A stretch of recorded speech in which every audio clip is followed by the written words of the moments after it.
بسم اللہ الرحمن الرحیم۔ آج ہم دیکھیں گے کہ ہدایت کے مدارج کتنے ہیں اور ہدایت کی اقسام کتنی ہیں۔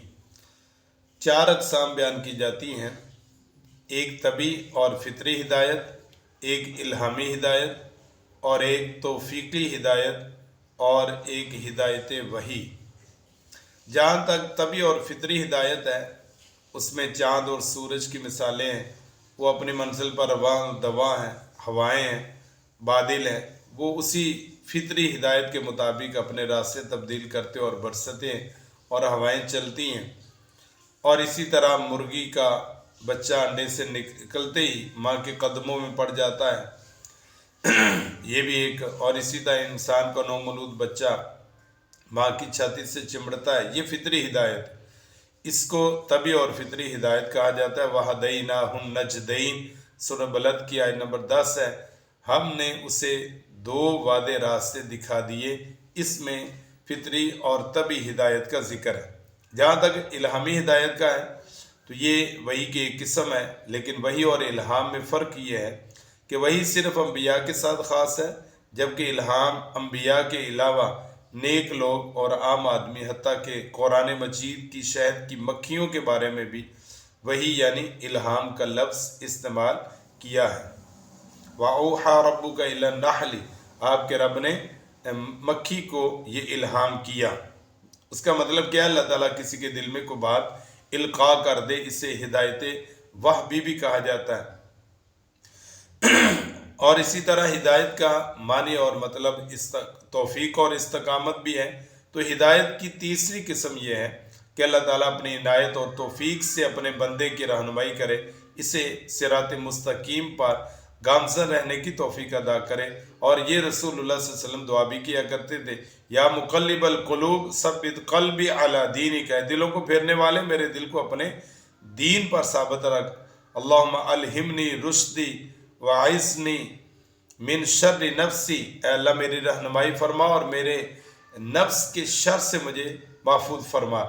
اور وہی ہدایت وحی جو ہے اور حقیقی ہدایت، یہ بات سمجھ لینی چاہیے کہ اس ہدایت کی 2 شکلیں اور دونوں آپس میں لازم اور ملزوم ہیں۔ ایک ہدایت ہے کہ ہر نیکی کی ظاہری حالت اور اس کی ادائیگی کا طریقہ جو ہر حال میں سنت نبی صلی اللہ علیہ وسلم کے مطابق ہونا چاہیے، اور دوسری اس کی روح اور اصل، اسے قرآن نے اخلاص سے تعبیر کی ہے۔ تو یہ اللہ تعالیٰ وحی کے ذریعے اپنے انبیاء کی مدد کرتے اور بتاتے اور سمجھاتے رہتے ہیں۔ تو یہ ہدایت کی چوتھی قسم ہے جو پرفیکٹ ہے اور جس میں کوئی شبہ نہیں ہے، الہام بھی۔ اور یہ وحی اللہ تعالیٰ اس کو اپنے انبیاء کے لیے منتخب کرتے ہیں، اور یہ اللہ کی رحمت ہے۔ وحی کسبی نہیں ہوتی، یہ وحبی ہوتی ہے۔